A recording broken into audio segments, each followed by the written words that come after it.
but you're here with us, the Uncivil War podcast with your guy, Karma, a.k.a. Karma Don, a.k.a. Karma Chameleon, a.k.a. Karma Sutra, depending on how I feel. Mm-hmm. And my host, D-Trill. Let me ask you though, how you feeling today?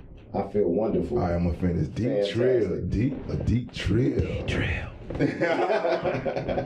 And I always say we have a special guest, but today we have an extra special guest.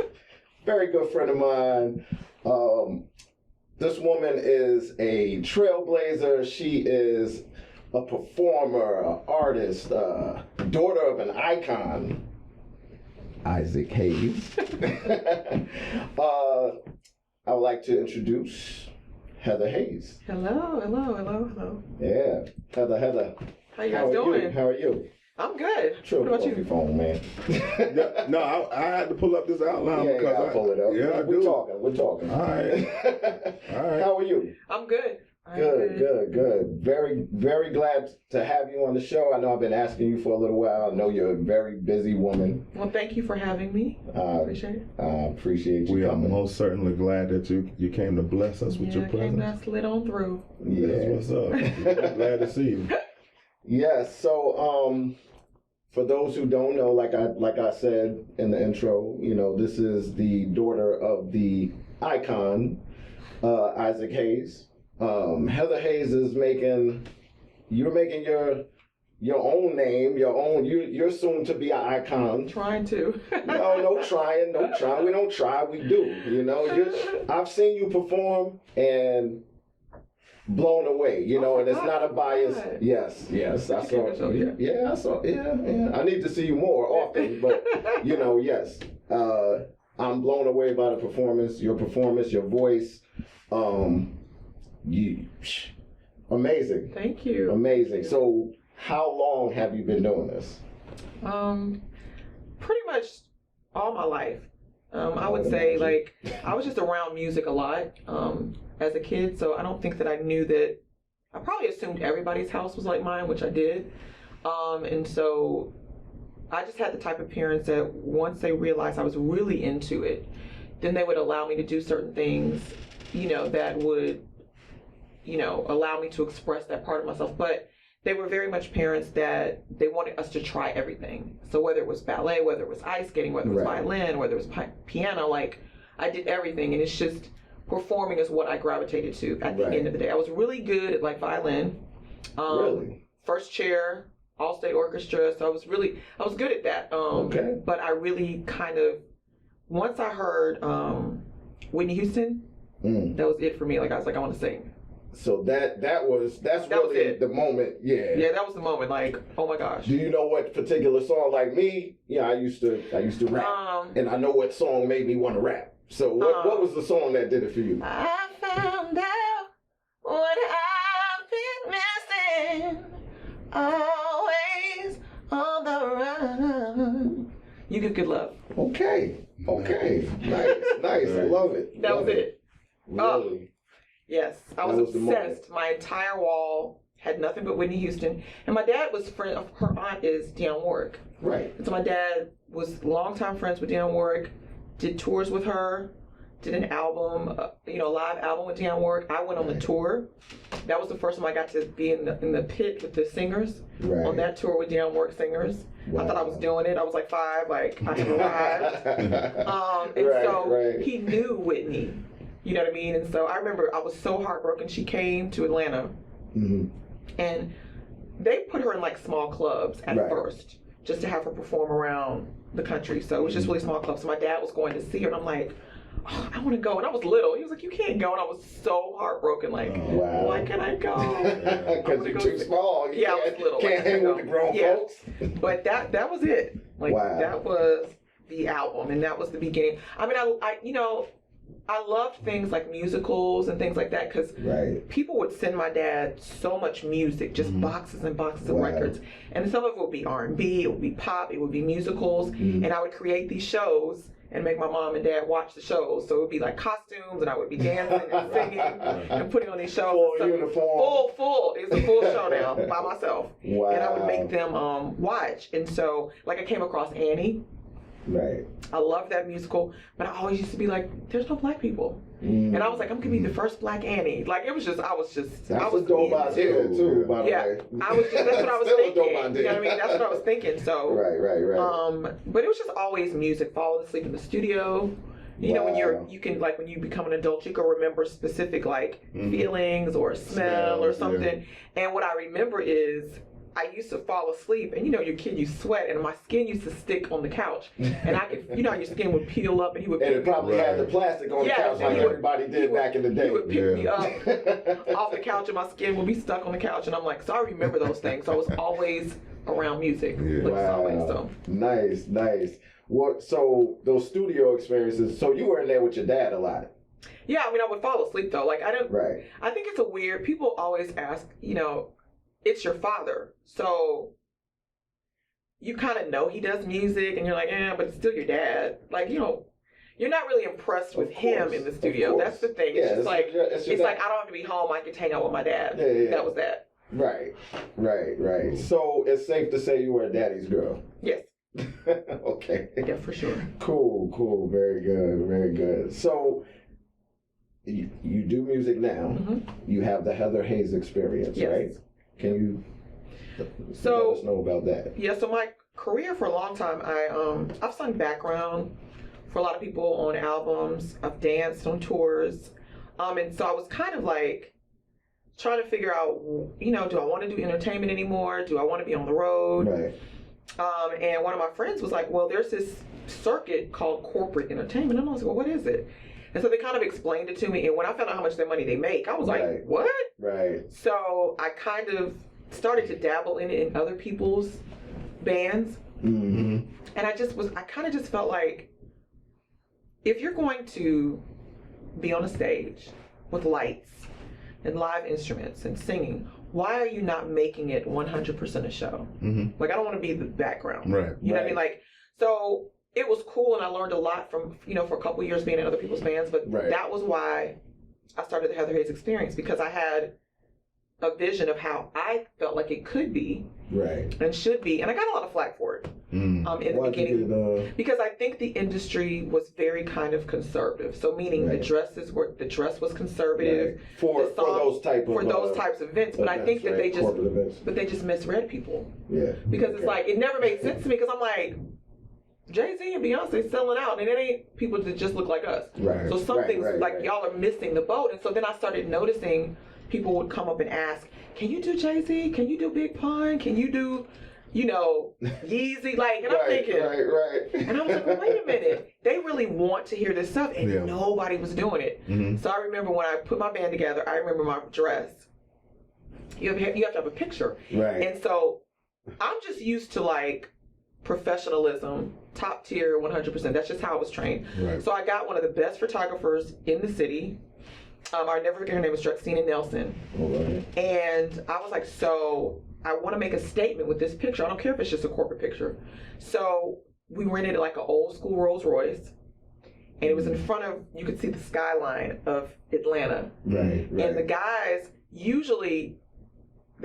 always would look like waiters to me. Like I hated the suits. So I was like, we're gonna do like corporate, but I was like, I wanted to be like Casino Royale, like after the party, like untied, hanging, white without the party. Yeah, white tuxedo jacket, like, and it was one of the. Trust me, that company had never seen a picture that good. First of all, Drexina did like Akon's album cover, like, so this is somebody who was an incredible photographer. Right. Man, they were like, I mean, they don't have their ties tied there. I was like, that's kind of the point. Well, I mean, I just don't know if we can put it on our website. I said, well, look, this is the only picture you're going to get. Yeah, you're going to have to deal with it. So we're probably going to put this, we're going to have to use this. And after that, I would wear like sequins pants and tops and short dresses. That was just never done before. Mm-hmm. Ever done before. And I would do like medleys. We'd have whole like medleys of songs. It would be costume changes, choreography, all of that. People weren't doing it. And literally, I was like literally getting a lot of crap for it. But now, everybody does it.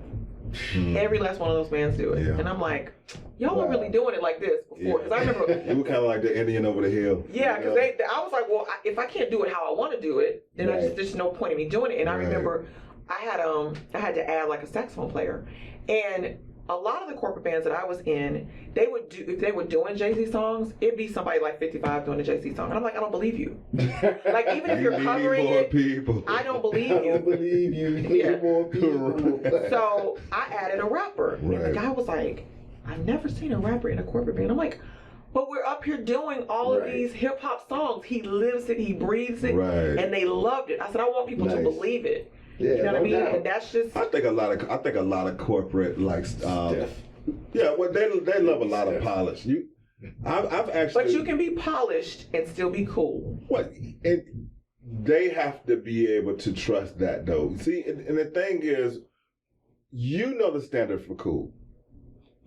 They don't. Well, but that's what I felt like. I was like, but they don't. it just none of it was rational to me when I'm looking at the market and I'm looking who's buying these records and who's at these concerts and what they're asking me to play. Yeah. So I was like, I can give you polished and cool because I've been on the stage with Michael Jackson, Beyonce, Puffy, James Brown. Like that's who I work for. So I can give you that. But don't you find it amazing that the arrogance of people who, they run the corporate world. Mm-hmm. You do music. This is what you do. In fact, your father is an icon in the realm, right? Mm-hmm.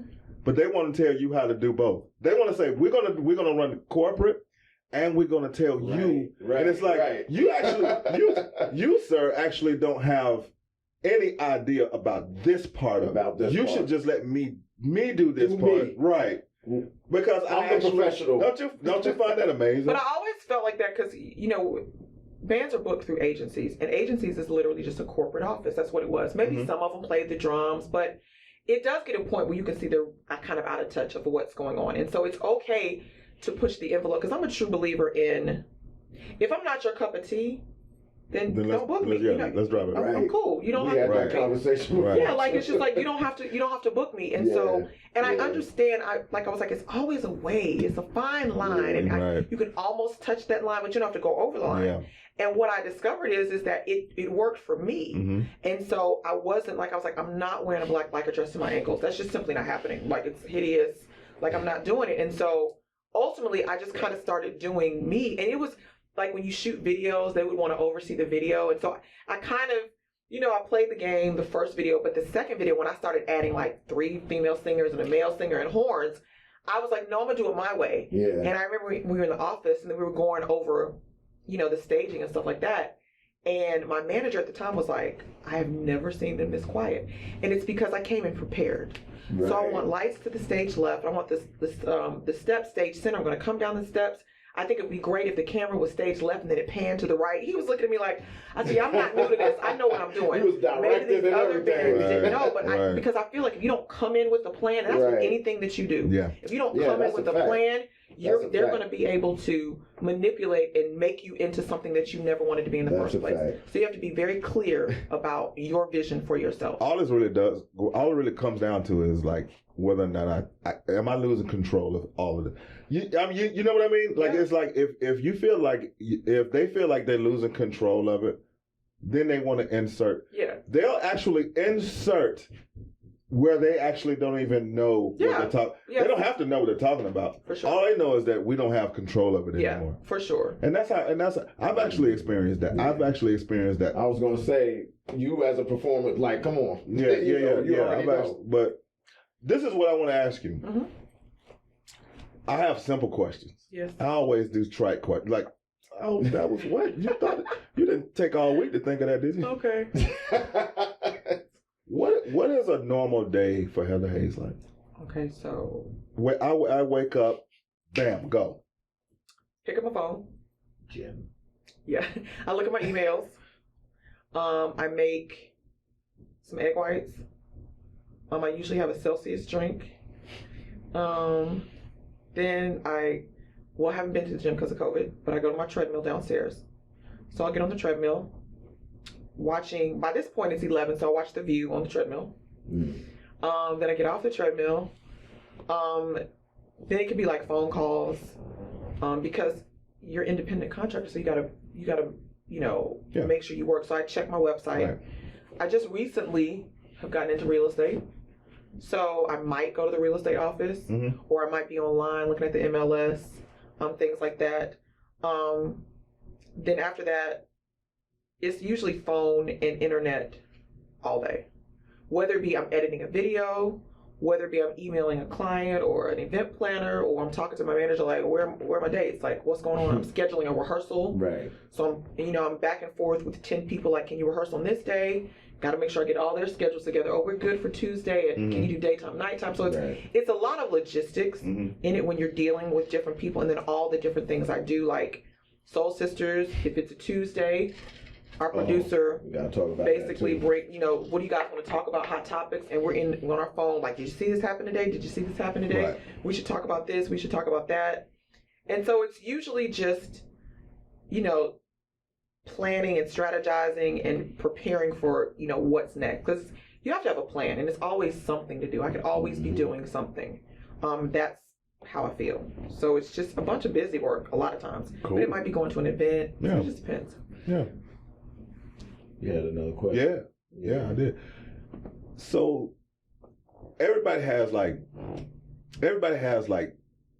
days that give you different kind of looks, different kind of energy, right? Monday, I'm gonna be honest, man. Monday was like, I could not figure out where I really was with Monday. I didn't know if I was mad. I didn't know if I was. When I got off from work, man, I just went home and went to sleep. I woke up at like 9 o'clock. You know what I'm saying? When you are having a day that's not lining up, you know what I mean? When you got 5 things that went left, the egg whites burned, and now I ain't got time to do it. What do you do to move through that? What does Heather Hayes do to move through those bad days? So bad moments and days. I probably sulk for a minute. Which is not bad. It can throw me off. But I find a lot of times, like if I exercise, and I've started to have to train myself, because I feel like you can live in that for too long. And I think there were times in my life where I lived in those moments too long and I wasn't getting anything accomplished. And the reality of it is that what you gonna do about it? You can't change that, but you can make something else pop off, or you can make something else work. And so I just have to make like working out for me was always like a mental thing. Like, you're getting in shape, but I had time to think. I was listening to music, that kind of thing. So I would work out after I sulked for a minute, but I find myself learning now that I don't really sulk as long, because it's like in entertainment, especially doing what I do, when I have to plan logistically everything, there's so many moving parts to most things. Something's going to always go wrong. Like, it's just what it is. And it's inevitable. Yeah, so it's how you recover. It's how you fix it, how you move on from it. And so, but I would say my go-to would probably be exercise at first. Okay. Okay. Or maybe a retail therapy. I mean, either way. But you had mentioned something where, like, you don't stay on it too long. You focus on something else. And that's my strategy. Like, when I'm having a day and it's just, usually it's 1 or 2 things that's going on, and I'm like, man, I hit the challenge. I do something that I know is going to raise my energy level. You know what I'm saying? So like, you exercising or whatever, like that always works. And then whatever I was dealing with usually works itself out. Yeah. You know what I'm saying? Yeah. Like, I come back to it and I ain't got to worry about it no more. But I think that for me, it took a minute for me to get to that place. So I think that ultimately, when I said I wanted to have a band, my goal was like, I just want to sing and dance and perform. But when you are in charge, it's a whole different responsibility. And these responsibilities that I didn't think about. So when you're thinking, I own a van, I own a trailer, I own all my equipment. And so I remember this one time where we had gotten, and by this point, you realize it's been so many times that you've on your way to out of town and it's a flat tire. Right. We have to change the tire. We still got to get there on time, load in, set up, do the show, smile. We're like, crazy stuff has happened. So by that point, you like anything, like you understand that whatever's happening, I signed this contract. I can't get sued. Right. You have a lot of people you're responsible for. I got to get through this. You have a band. Yeah. So like a whole band. We got to make it work. And so we were meeting up to go out of town, and I had a new girl in the band, and the keyboard player hadn't showed up, right? Okay. So we're sitting there waiting, and we need a keyboard player, right? Right. So we were like, yeah, he's not here yet. And I was like, yeah, we're just going to give him some more time. still not there. And somebody's like, he didn't show up to such and such place. And they were like, yeah, I remember that. And so I was like, we're just gonna give him some time. She was like, why are y'all so calm? Like, why are y'all so calm? I said, because at the end of the day, what you gonna do? If you don't show up, I'm gonna find me a keyboard player. We're gonna go to the gig. Like, it's what's gonna have to happen. Right. Problem solve. You got a problem solve in the moment. You cannot dwell on it. I've had to fire. I remember we were on our way out of town, and I had to fire the guitar player because I was like, you're not gonna punk me. You're not gonna think you got me by the balls, and you gonna talk to me crazy. He was testing you because he felt like you needed him. And let me show you. I replaced him. I replaced him. I was like, can y'all get? And I told my partner, I was like, I don't care. Give me a guitar player. Just give me a guitar player. And we found one. Learn how to play. You're gonna learn how to play today. No, we found it was a guitar player that I knew from years ago. Right. And literally, when he was talking all that mess, I said, you know what? You can stay home. We don't need you. Yeah. And my partner, my band leader, hung up, and I said, find me a guitar player. And within 30 minutes, we found him and we picked him up on the way out of town. Wow. And you've been with him ever since? No. I just subbed just for that. But I just subbed him for that. But that other guitar player, he ain't never been in my band. He's never been in your band. And he's at the house, and I'm working, so you can play with me if you want to. All right. Because I do people right. So don't do me like that. Right. I don't shit on people. I'm super fair. I feel you. But so you were really trying to play me, knowing that you were putting me in a really bad position. Because he was like, well, I'll just stay home. That's what he said. And I said, you know what? You can stay home. Do that. Hang up the phone. Do that. Do that. Right. Yep. Soul Sisters. Tell us about Soul Sisters. So there was a DJ out of LA. He created an app. It was called Dash Radio. And basically Dash Radio has channels. And each channel is dedicated to a particular type of music. So it could be rap.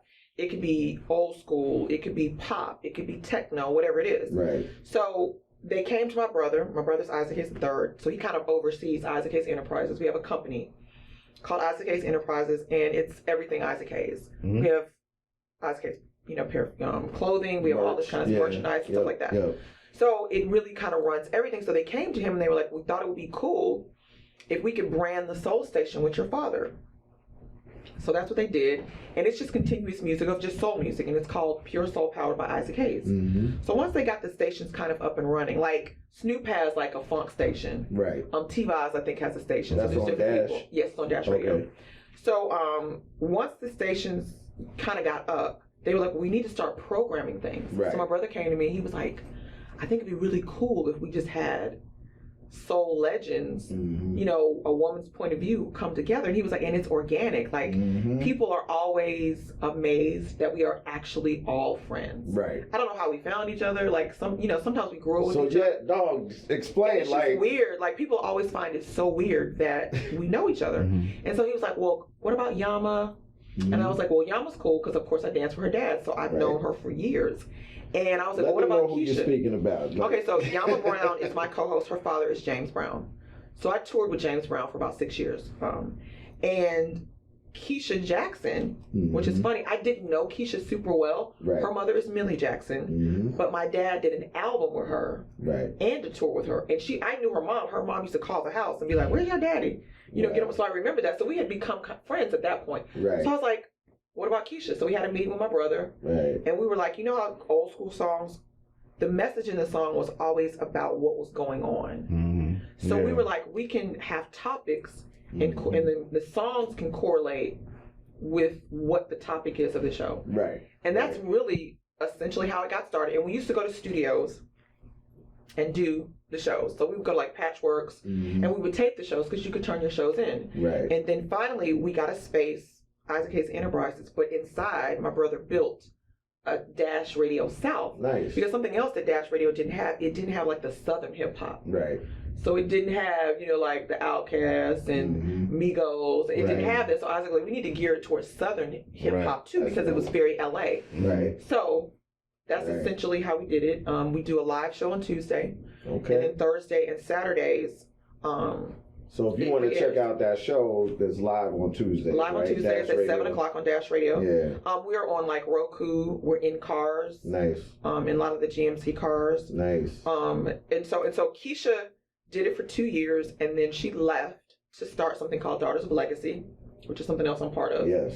And that's basically a live show of daughters of legends or like soul legends or icons. And we That's basically such a perform dope their songs. idea too. Yeah. That was dope that y'all you did that, like created that. You know what I mean? It's Because it's funny, like Keisha first of all knows everybody. Keisha has sung for everybody, but more notably, she's been with Outkast for like ever. Right. She's always on the road. I mean, especially Big Boy now. Right.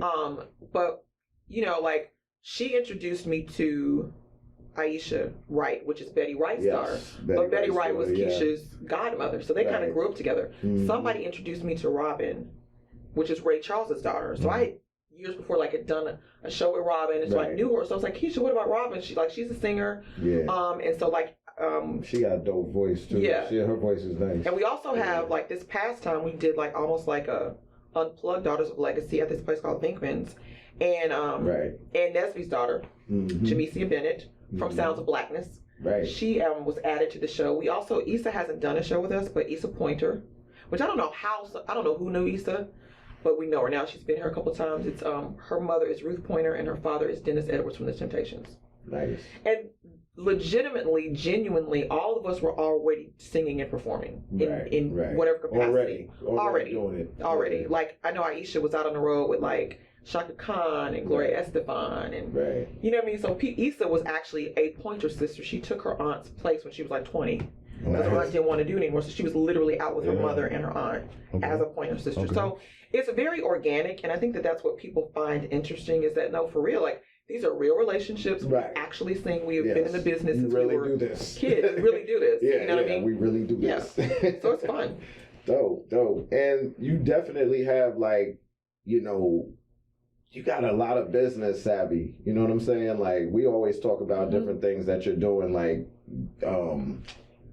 fan base. Yeah. Right? So talk about fan base. You already talked about Dash. Yeah, I'm really interested in fan base. I was telling him about fan base. You can probably break it down better than I can. So I need everybody to just go download this app. And it's just what it is actually my brother's app.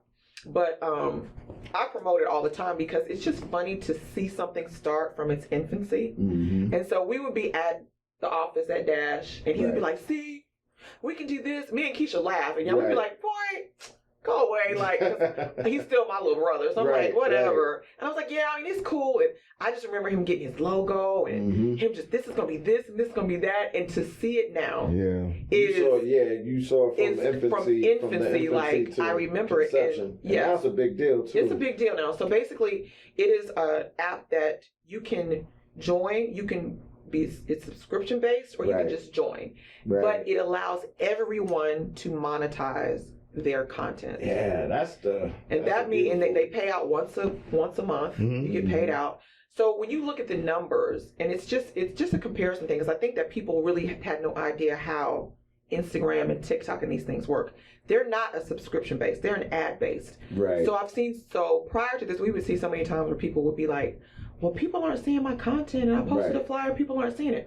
Well, they're not seeing it because they throttled your content down. You might not know it. They didn't tell you they did it. But they did it. Or if you're like part of, if you're posting a lot of Black Lives Matter and somebody's paid them for an ad and they're like, I don't want to see no Black Lives Matter beside my ad. They're going to throttle your content down. And people just didn't know that that's what they were doing. And so with fan base, they don't throttle your content down. Like when you go live, my brother has 120,000 followers, but when he goes live, he might have 50 people on his live. Right. Well, that means they're not sending out 120,000 notifications that you went live, whereas Fanbase does. And so you can have subscription content where the people who subscribed can only see, or you can just have regular content. Right. And so it was, to me, he was like, because they're making all the money off the backs of all of us, and we don't even know. They're not shadow banning you. They're not doing any of that. And you don't really realize, even as a person who might not have 100,000 followers, you're still making them money by being on their app. Right. Absolutely. If you have 100 followers. Right. And people didn't really realize that. Like, it was the game. So Fanbase they're going to have long form. They're getting ready to put out short form. That should be any day. You can post pictures. They have a clubhouse room, almost like a clubhouse. And you can get on stage and they do that room. You can actually get paid from that. Mm-hmm. So they do it with loves, and you can get 1,000. Like a love is like a half a penny, and some people just be pointing, pushing, and you get loves and loves. Like I saw Snoop on Fanbase today. He got a lot of love, and he had a lot of love. Like he's already rich. Like I can see right. Like so, what's his check gonna look like at the end of the month? You know what I mean? And so that is trailblazing. Yeah. Man. So and he's and the thing about it is that I think we're in a space and time with the African American community where we are far more aware of our power as it pertains to being consumers and what we've created and what we're kind of giving away and not monetizing and not making money.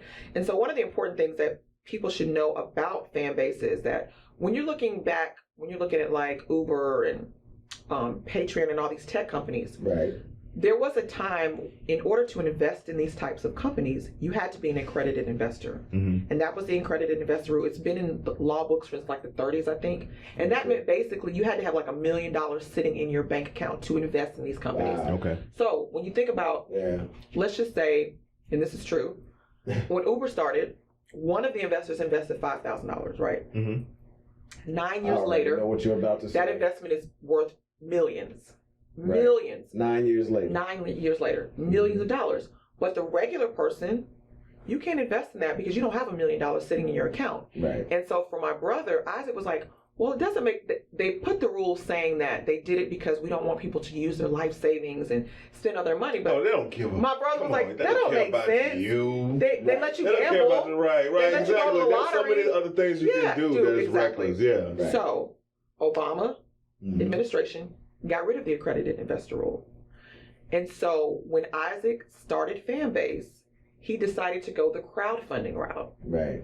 And what that means is that anybody, if he gives up a certain percentage of his company, anybody can invest. And so he did it through. And I was slow on that bus because you told me a while ago. He's doing a second round. So the first round. And please remind me. I will. I'm serious. It's not closed yet. It's not closed yet. You know, we talked about this before. But you got to get on it because sometimes it goes fast. I am. Yeah, when he did the first, so you can buy I think it's like 60 shares for $260. And so his mind, he was like, it's literally like a pair of shoes. Yes. And that $260 9 years from now can be worth $1.5 million. This is what I'm saying. So when you're thinking, so for him, I'm on it. When he's thinking about generational wealth, he's like, this could change people's lives generationally. Yes. And so he was able to crowdfund his first time $3.6 million. That ain't bad. And he's the first African American man to do it on Start Engine. It's never been done before. Right.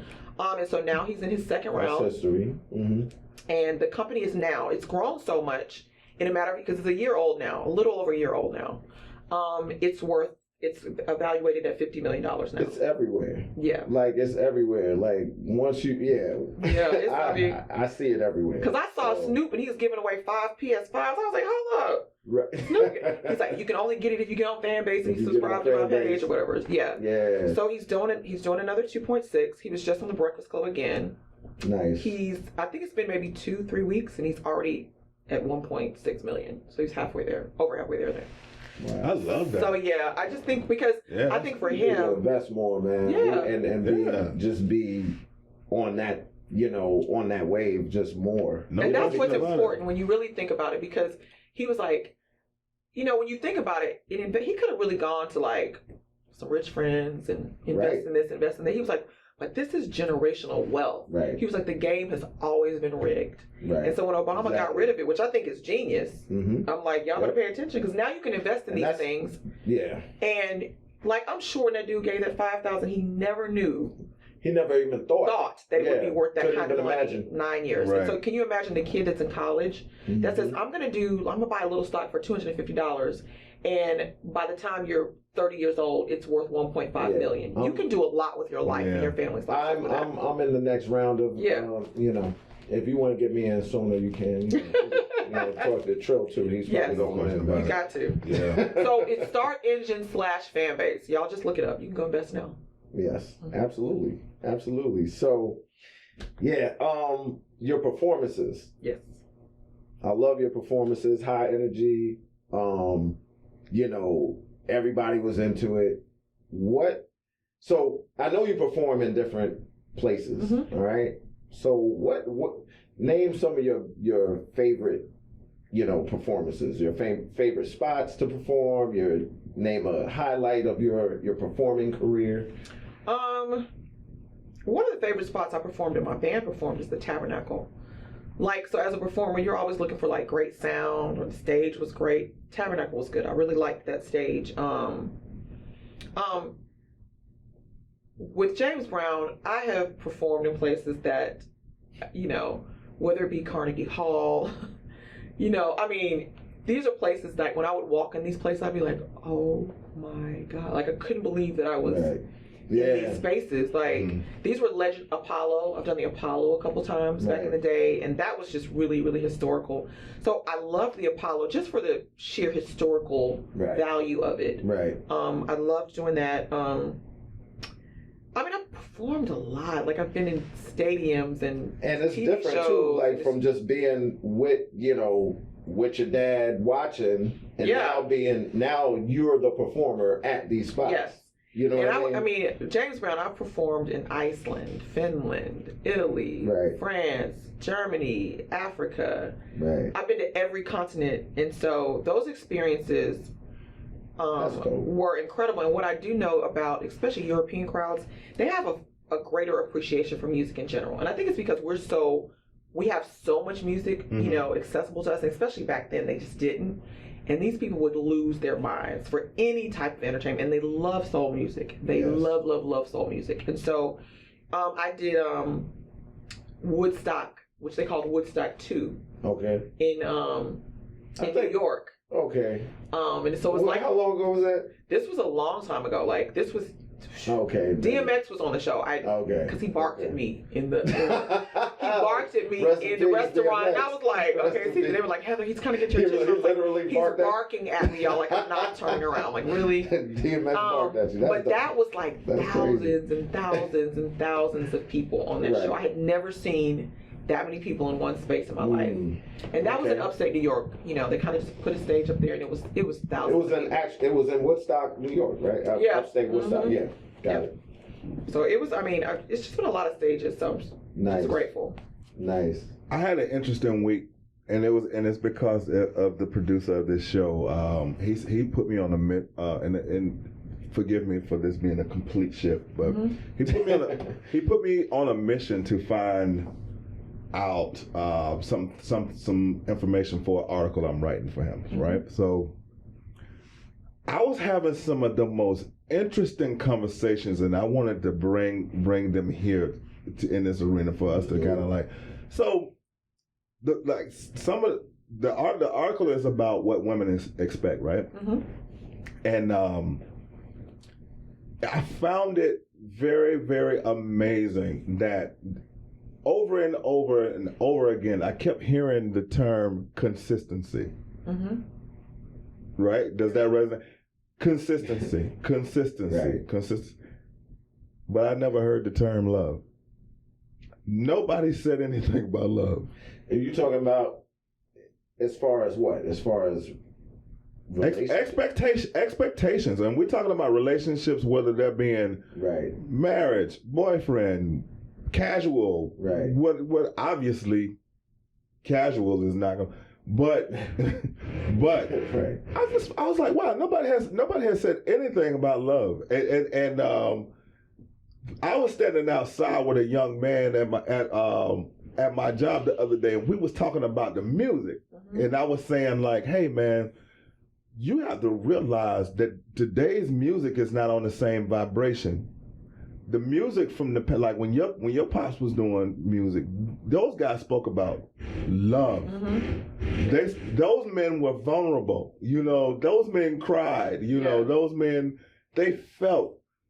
It's something about the music today that the vibration is not like that. I mean, we don't have to get into that, but I actually agree with you on that. And I said, I told him, I said, because he listened to a whole lot of old, I said, you're an old soul. I said, look at the way you carry yourself. I said, the men from the era of the music act like the music. Mm. Right. You know what I mean? Right. The men from the era of the music act like they the reflect. music. Well, they reflect the music. Right, that's present. That's for that time. And he was like, you know, and I was like, think about that. I said you are like in your 20s, and you are the most, you know, like you're nothing like any other 20-year-old I know. Mm-hmm. You're very even keeled. And when I was having all these conversations with the women, to double back at that, they never brought up love. It's almost just kind of like, they was like, consistency, and he needs to be emotionally intelligent. Loyalty. Like, yeah. I understand, like, a lot of women have been cheated on, and right. But it's almost just kind of like, there is something that's missing with the thing that connects us now. But I think it makes sense. I think that you're dealing with, especially a generation of women that had absentee fathers. Mm-hmm. And so when you're thinking about consistency, that's kind of very, very important. I mean, I feel like that's important for me. I'm not saying love isn't, but I feel like no matter how many businesses you have, no matter how much money you make, women still, even if you're a boss, you still want a soft place to land. You still want someone that you can depend on. What if you make more money than him? You know, I've always had this look. It depends. Because she's like, God, yeah. It depends, because I think that it depends on what type of relationship. No, how you feel about it? Like there was a time that I would have had an issue with me making more money. And that's only because of my experience. So I think that what I've learned is it really depends on where the two people are as it pertains to finance and money and what it does. Because what has happened is, when you come from a generation of women that saw their mothers being single mothers. Right. So then their thought process was like, I'm going to go out here and get 5 degrees. I'm going to have 5 businesses. I'm going to make all this money, and I don't need a man because I'm not going to be left out in the lurch like my mom was. Right. But then what that now has done is, no matter what people say, it has shifted the power in a relationship. Right. Because my grandmother, and this is sad, but my grandmother, she passed away a year and a half ago, 94 years old. She said, women didn't go to college to get an education. We went to college to find a husband. That blew my mind. Like, what? Wow. But, so you got to think, your grandmothers and even some of your mothers, you tolerated a lot because you did not have the ability to take care of yourself as a woman. So now, women can take care of themselves. So they are far less likely to deal with the BS. Because as soon as it happens, they can be like, I mean, I don't need you to pay no bills. So why am I? And I know this because I talk to women. When you say they're far, okay, and I hear you, but I'm thinking, like you said, they're far less likely to, deal with the BS. So I understand the strong, independent woman that I can do this with or without you. Do you feel like women that are established like that have everything, do you feel like they're harder to, like, it's harder to be in a relationship? Like I'm one of them, for sure. Yeah, absolutely. Because it's just not, like, even dating, like, it's like, what do you bring to the table type of thing, right? like I'm gonna need you to do a whole bunch, because it's not, you know what I mean? Do you think that's most women? I know that's you. But do you think that's a lot of women? Because a lot of guys, we feel like that's the case. I think it's a lot of women. I don't. Okay. I don't. I think it's a lot of women. But I also think you still have, I have girlfriends. So I have girlfriends on both sides of the spectrum. So I have girlfriends who've literally said, well, I mean, I could get married, I could not get married. Like, and there was a time, there was a time when you had the little girl who practiced and thought about her wedding and planned it. Right. A lot of girls don't like it now. But then you do have other women, I think, who are needy, and I feel like it's codependency and want the relationship. So it's two sides of the spectrum. But I think it's an extreme. So glad you are here. Speak on it. Speak on it. So glad you are here. Hey, Echo her sentiments. Speak on it. Oh my! I mean, how many shows back was that? Trust me, I already know. When I said that. So yes. I mean, but look, we don't have time must move forward. His language. Time must move forward. I'm gonna give her flowers when she said that, and I'm gonna keep it pushing. But I do want to say this, and I want all the men that can hear this right now to hear me clear. All right, you heard what she just said. So this is the thing about me. If you don't know what you offer as a man, you're lost. Right. You don't need to be on no dating app. You don't need to be in no club. You don't, excuse my language. Oh, no, I ain't gonna even hit it like that. I'm gonna just be classy. You don't need to be chasing no P. You need to actually be chasing yourself. Now me myself, I know what it is that I have to offer. And I don't give a damn if I was making $25,000 or if I was making $25 million. I'm worth it. I know full and damn well I am. Right. Because what I have to offer as a man is not monetary. But see, and this is I didn't get to this part.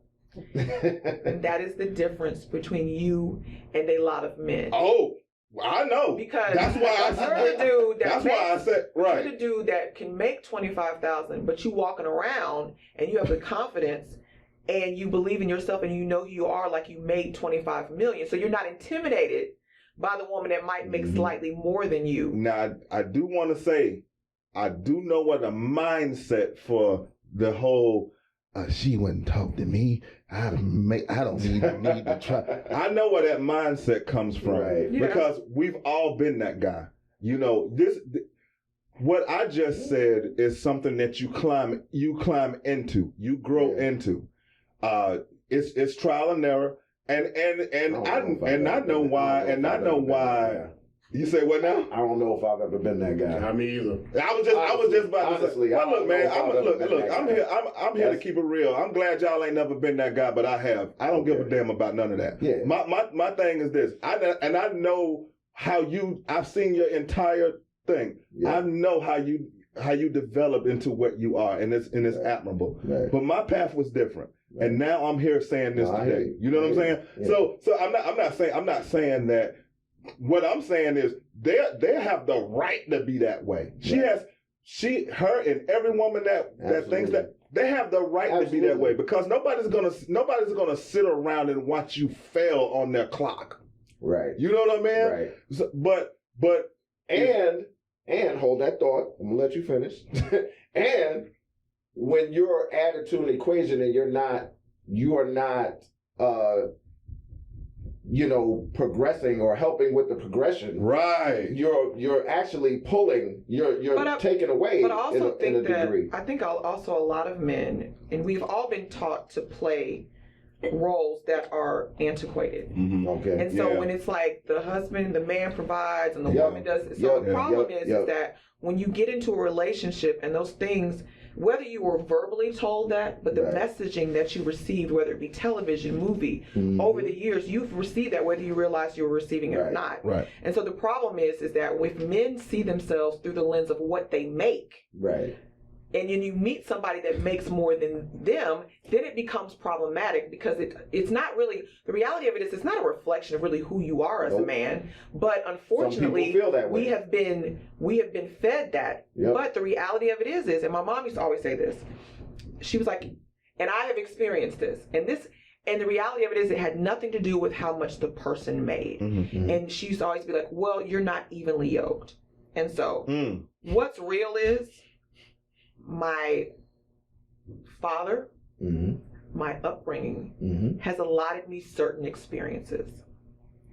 And so because I have experienced those things, if I meet someone that is intimidated by my experiences, then that's a problem. Yeah. So they're not even not even make it to the door. But that's only because men have been taught that how much they make is more important than who they are. Exactly. So I don't have a problem if I'm like, well, let's go to their self-worth is valued on the dollar amount. And because I can afford, or I want to go and I want to experience A, B, C, and D, and you can't, then it becomes a problem in the relationship. And so I would always fight with my mom because she's old school, like, yeah, no, you got to have some, because there is a point sometimes with what are we going to talk about? Yeah. What do we have in common? Yeah. Like, what, Yeah. but I find that there's some people who are so excited about life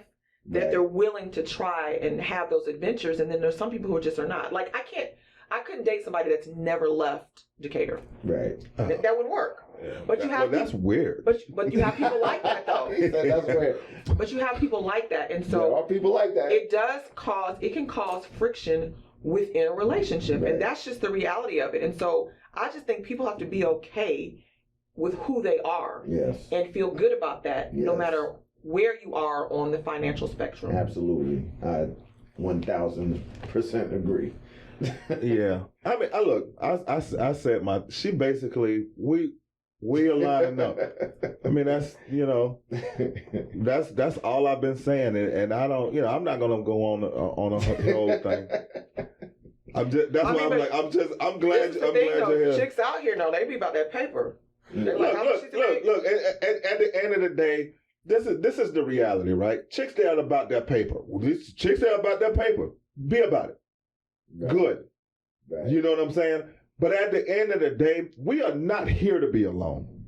Mm-hmm. Now, I'm not saying you destined to be alone. If you're about that paper, all I'm saying is find somebody that you gonna be about that chemistry with.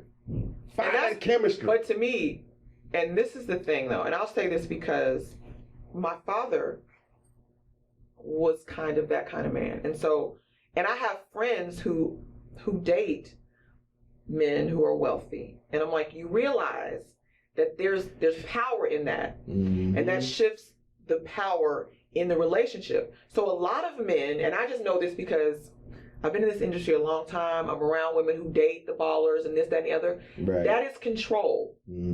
Because he who holds the pockets holds the control a lot of times in relationships. And no matter all these little pretty pictures and stuff you see, when they are in control like that, the money, and a lot of them are jerks.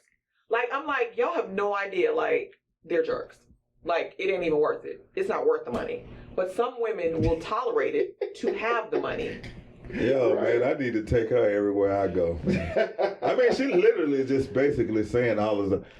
Anyway, let's pop on to this. I'm gonna let you finish, man. And it's always start with a meme with me, Let's do it. And I seen a meme the other day that said, "Would you rather have $700 million today, or go without sex for 2 years?"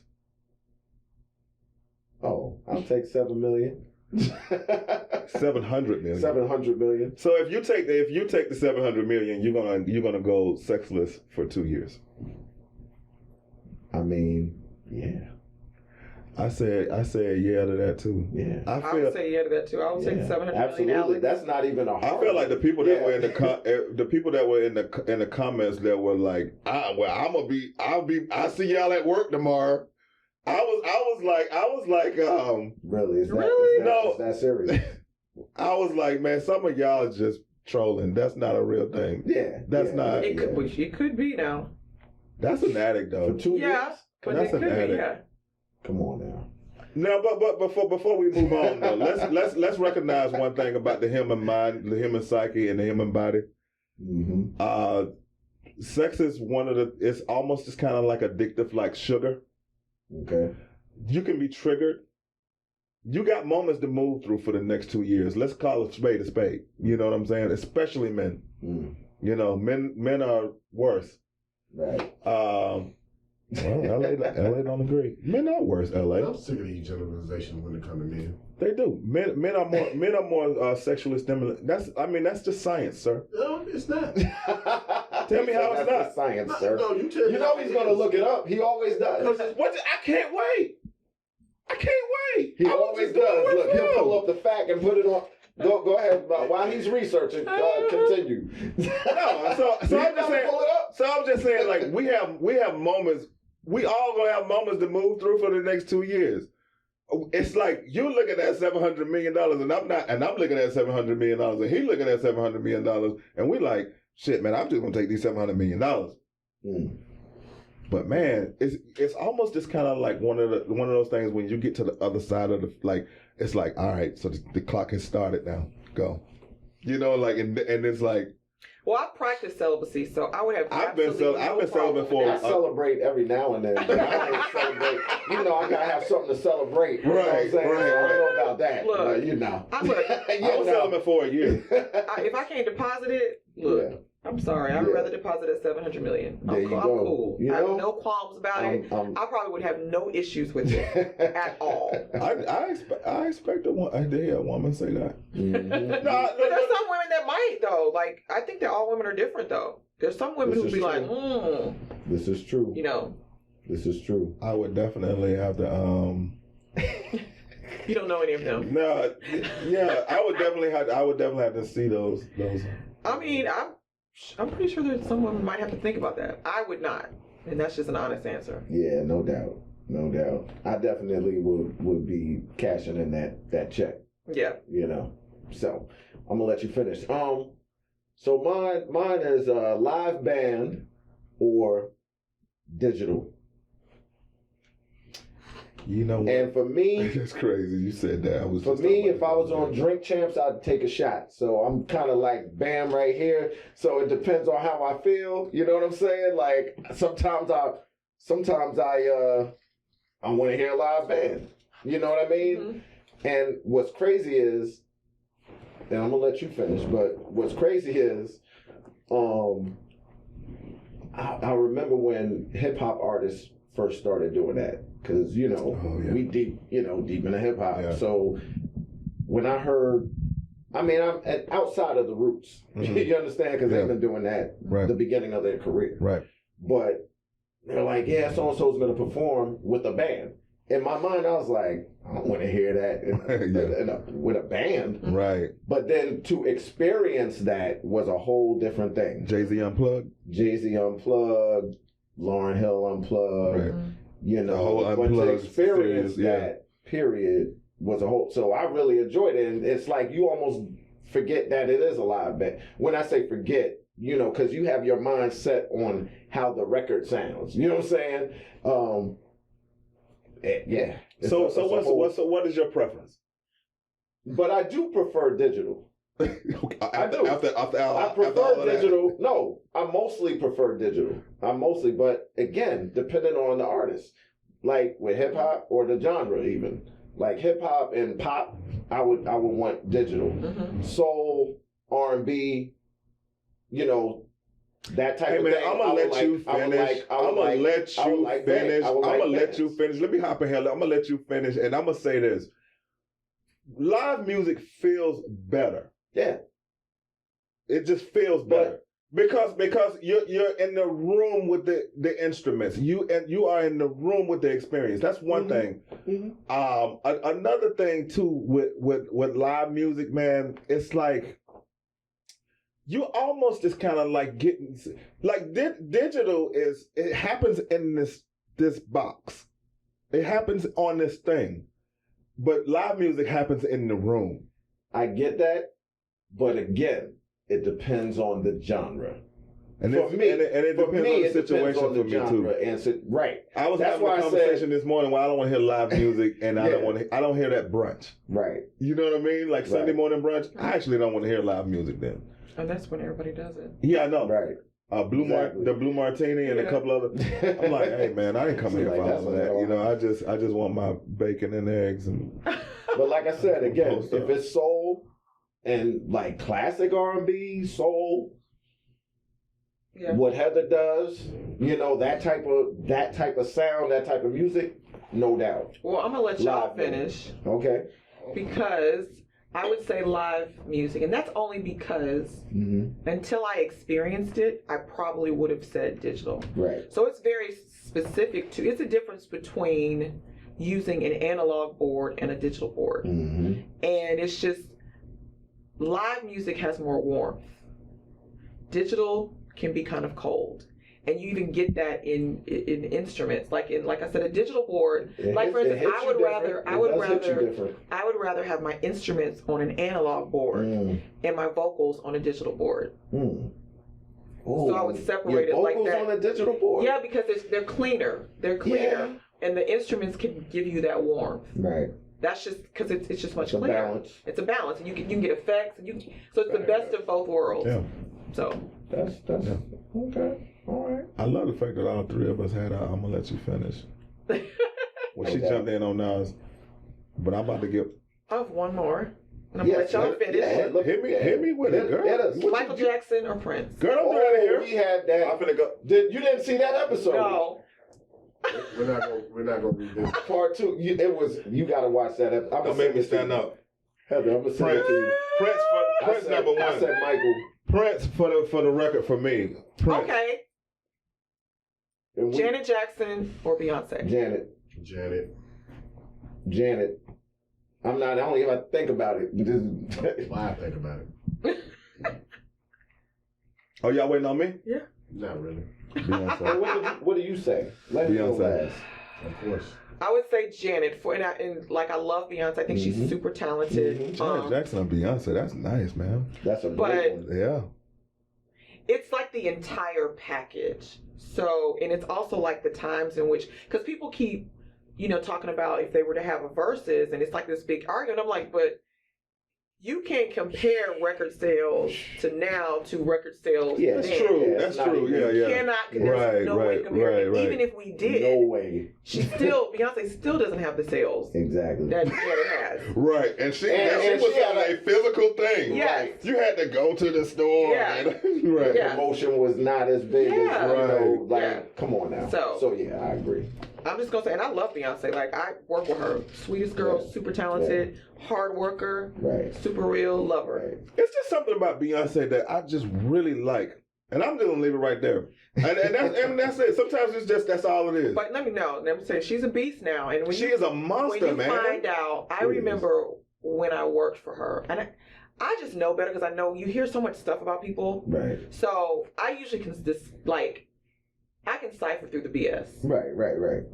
And so I had heard stuff, but just because as a kid being drilled, believe half of what you see and none of what you hear, because we were accustomed to the gossip and half of it wasn't true. Mm-hmm. And she came in the room, and I really didn't believe it. And when I tell you she is the nicest person, like her success, outside of the fact that she is a workhorse, a hard worker, she deserves it. Oh, that's She truly deserves That's cool to hear, man. I'm glad to hear it. I'm glad to hear it. Super cool. And definitely outside of her performances and stuff like that, when you see interviews with her and stuff like that, she definitely gets that off. She's genuine, just humbleness and And see, I've worked with people who will be at rehearsal. Beyonce would be at rehearsal, okay, we ready to rehearse? Somebody else gonna show. We be there 3 hours. They ain't at rehearsal. Oh, you just gonna fall in? We got to stay here. We waiting for you because I get it. Wow. You're a diva or you're a divo, but she just wasn't that type of person. And so I just always I encourage people to not always believe everything you hear about celebrities. Heard anything. I mean, the stuff I see, like I said, now with the internet. Yeah. So the internet don't save people anymore, Right. because it can be put out there really, really quick. But I think what's so sad is a lot of times people in the industry, we've been know that stuff. Yeah, that's true. It's not like R. Kelly. It's not like we didn't know that. Yeah. Right. Half it's my true. friends dance for R. Kelly. Yeah. We knew. And it's sad when you see it. I'm like, well, why didn't we say nothing? Because we were 20 and we wanted to keep our jobs. Man. You know what I mean? So Wow. it's just try to judge for yourself. I feel you on that. Well, I mean, wouldn't I have to do none of that judging? Roses. I definitely don't have time for that shit. Before you go to Roses. Mm-hmm. Oh, did you find? Yeah, and found it quickly too. Watch this. Put it on screen. I can't because it's a bunch of different Fact check. It's a bunch of different articles. But the truth of the matter is, the reason why people say that men want sex more, and it's steeped in some misogyny. So you misogynistic bastard. But it's steeped in misogyny. It's because to think that a woman wants sex as much as a man it seems as taboo. Women aren't supposed to want sex that much. But it's not true. No, let me finish. The fact is, into the 1800s, it was seen as men only wanted sex. Women just wanted to be mothers. Misogynistic, right? Then once women start asking around the 1800s, hey, when can I get my orgasm? Doctors start saying, oh, something wrong with her. And a lot of women got committed because of that, because they wanted their orgasm. They thought they were crazed. But right, to argue your point on your side, men will sleep with more partners. Right. So that's where that comes from. A man will sleep with more partners. But a woman, if she's in love with a man or she finds him attractive, will ask for sex more than that man would in that relationship. Yeah, 2, 3, 4 times. Heather, start the clock. This is gonna be 15 seconds. All right. Yeah, LA, you're right. That was quick. That's not science. It is. That's not. That is This is on. Okay, you know what? Wait, hold on. No, I'm about to show you. Yo, what did I say when he was? Go ahead. All right. Go ahead. So to argue your point, it is rooted in an idea. It is taboo, and especially in the South. I literally was having this conversation 2 days ago. What I am after, sir, is a scientific, biological explanation of. You can't do that. You can. You cannot. As long as there's a pituitary gland in your head, it can be measured. Anything can be measured, though. Sir. Well, so they say that. How many times a day do they say men think about sex like it's an enormous amount? That was also addressed in one of the things. That's a myth, also. Is it a myth or did they do a study? Yes. They did. So how is it a myth? No, it's a myth that men think about sex more than women. Yo, dog, you. But no, let me say this with what you're saying. So, I think it is very true that is misogynistic because that's why women have an issue. That's how women have an issue with their sexuality. I have an aunt. She passed away, but she was like 80-some years old, and she said when you got pregnant as a woman, they would only go for walks outside at night because they didn't want to see people to see them pregnant because people would know what you did to get pregnant. So the notion that a woman was actually having sex, obviously, hey man, I didn't was a problem, and I think that women have an issue. Some women have an issue. I'm not going to refute anything. Walking around like everything that you said is on the money, and I just wanted you heard what I asked. Science behind it. Hey, there we go. Look, see, it's backed up by science. I can't see that. 13 to 28% of men and 15 to 40% of women experience low sexual desire. It's too close to call because somebody might have been lying. You get what I'm saying? And most likely it was the women that were lying because they didn't want to look like thoughts. And you know another thing too, LA, to your point, where we grew up, we were actually groomed to be hypersexual, and that might actually. The issue is that young women are taught don't go chasing no man, whereas men are taught, bruh, hey, you slept with her. But it's also like right. Yo, no, exactly. That's what I'm saying. Okay, so you especially black women. Yeah. White women are far more promiscuous and free with their sexuality as opposed to black women when it comes to the church. You know how they'd be like, black girls don't do that. Older black women. Yeah, black women, younger. 35 and older. Yeah. 30. It says it. I read that too. Black women and white women 32 and younger are out there more than men. Yeah. But that's because it's okay to be okay with your sexuality now, but it wasn't back then. That's true. So it's not true that men want sex more than women. It's not true that men think about sex more. And what's acceptable has changed. More acceptable. Bruh, you can't say that's not true when we're not determining one way or another based on nothing nobody said in here. It's basically split it down the middle 50-50. That's what I'm saying. It's still undetermined. And I will say though, I think that it is because of the way that I was groomed, and that don't mean anything. That's and I'm just gonna admit that's definitely right. I'm just gonna admit to that. I mean that's just like I spoke from my own shoes when I did that, and that's not gonna get us any closer to anything. But we moving on to these roses. Moving on to these roses. Yo, you want me to tell you who I'm gonna get roses to, man? Who? Andre 3000. Okay. All right. I'm gonna tell you why, man. Why? Man, Andre 3000 might actually be, you know, like we heard all over the term, since I met you, me and you used to be talking about, we was in our 20s. Right. Real nigga this, real nigga. Andre might be the realest rapper. Real though, and then when I'm talking about real, I'm talking about the Webster dictionary edition of the word real. Definition, right?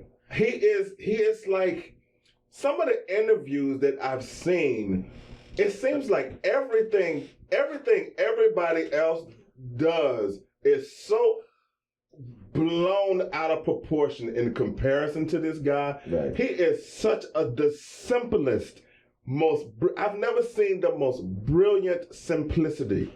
I mean, they asked him why he don't. Brilliant simplicity. They asked him why he don't. That's the sign of a brilliant writer too. I like that. They asked him why. Come on, man, give us another album. Why don't you rap? He's like, man, once you get to a certain point, you're done. Yeah.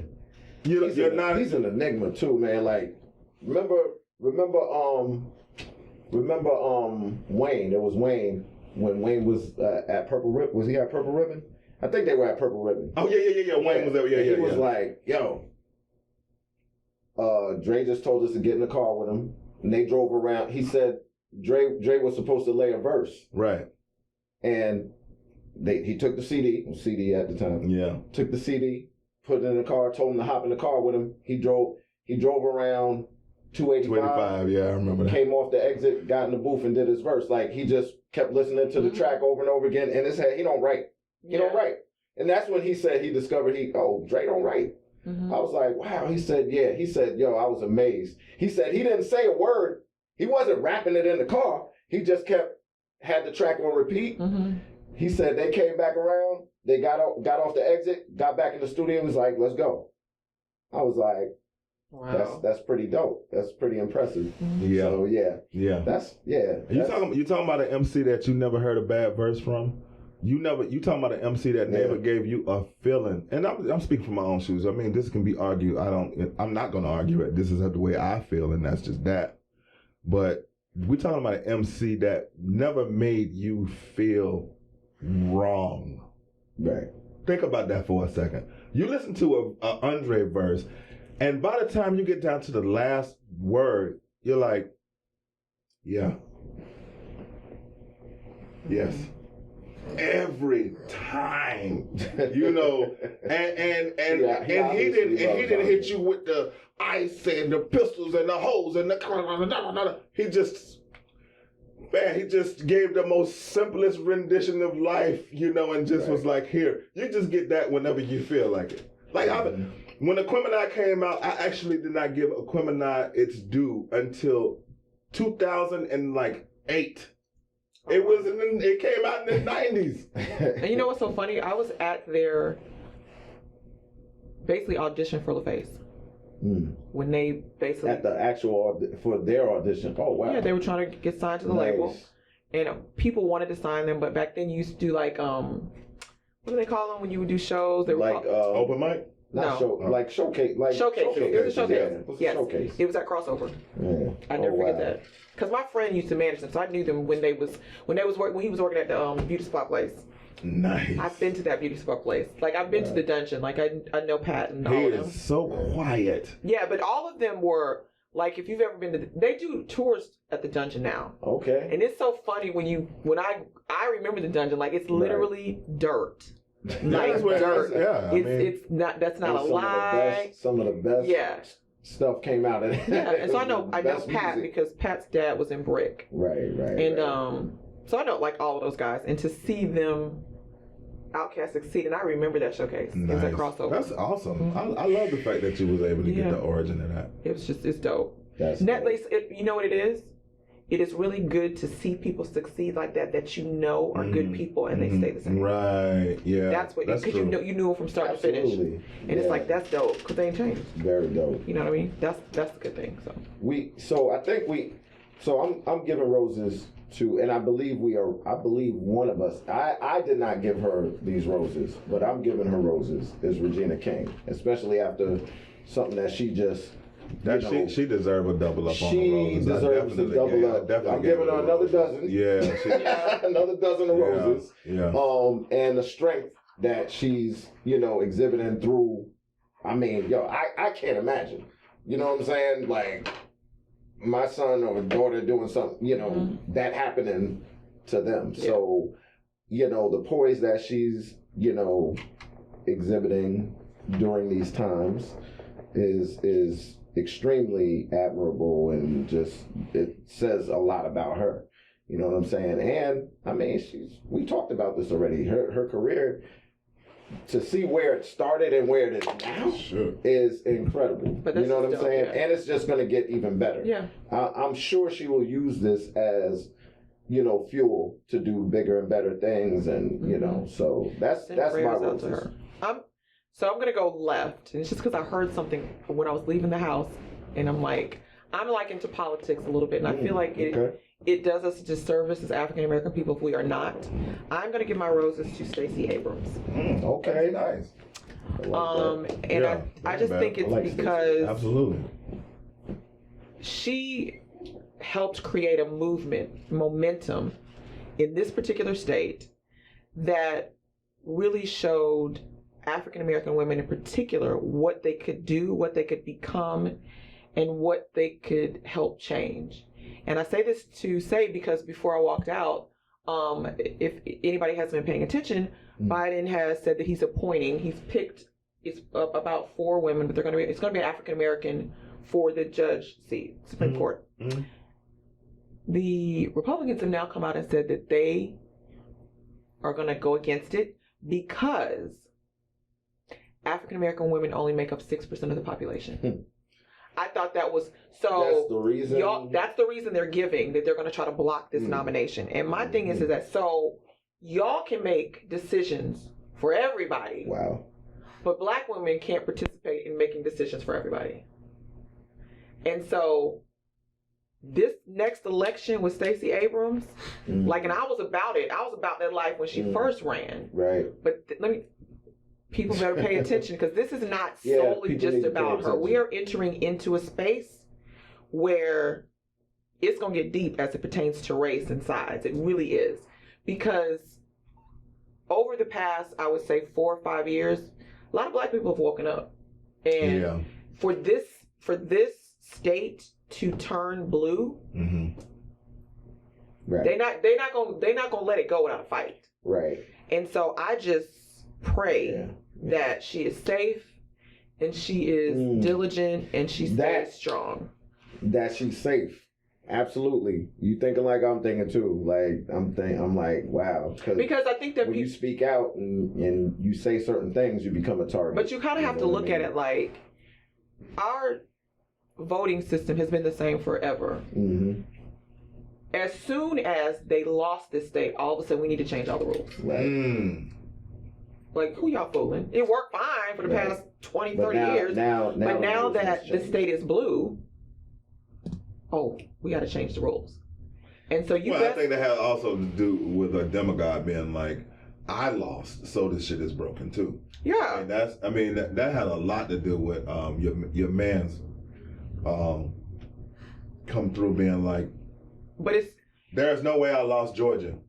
But I think it's because people are not accepting the fact, and the powers that be knew this was going to happen. So the election prior to that, Gwinnett County went blue. If you've lived here long enough, you knew that was an issue when that happened. So once that went blue, they already knew the next election, it was a possibility that the state was going to go blue. Right. Because the demographics of this state have changed. Right. And they're going to continue to change, because this down here is like black excellence for people. Right. But if you see the things that they are doing to change the power structure, even in the city of Atlanta, you got to pay attention. And so I just wanted to give Stacey Abrams her roses, because I think she started a movement, and I think she worked silently, even when she lost prior to this last election. I think she was behind the scenes working, and she was doing her thing. And this is why you were able to get all these people to the polls and get Ossoff and Warnoff in the Senate. Absolutely. So that's a great one. That's super legit. We appreciate those roses. We appreciate your time. Yes. We appreciate your expertise, your stories. We appreciate you giving us your energy. good vibes. Yeah. And we're definitely going to invite you back 1,000 times over and over again. Just whenever you're free. I hope so. It was a Miss good time. Hayes. It was a good time. Yeah, Great great conversation. time. Let everybody know where they can find you. So you can find me on IG and Facebook, Heather Hayes, and on Twitter, Heather H. Hayes. And I'm also on TikTok, Heather Hayes, and Fanbase, the I original. was gonna say H. Hayes. download Fanbase. That's y'all. first, though. Yeah. Fanbase first. Download Fanbase. I'm the original H. Hayes on Fanbase. It's in your app store, whether you have an iPhone. The one and only. Yeah. So Any other is a phony. thank you guys. Yes, Show love. thank you. We appreciate you. It's been Appreciate real. you. And that's a wrap Peace out. for us. Yeah.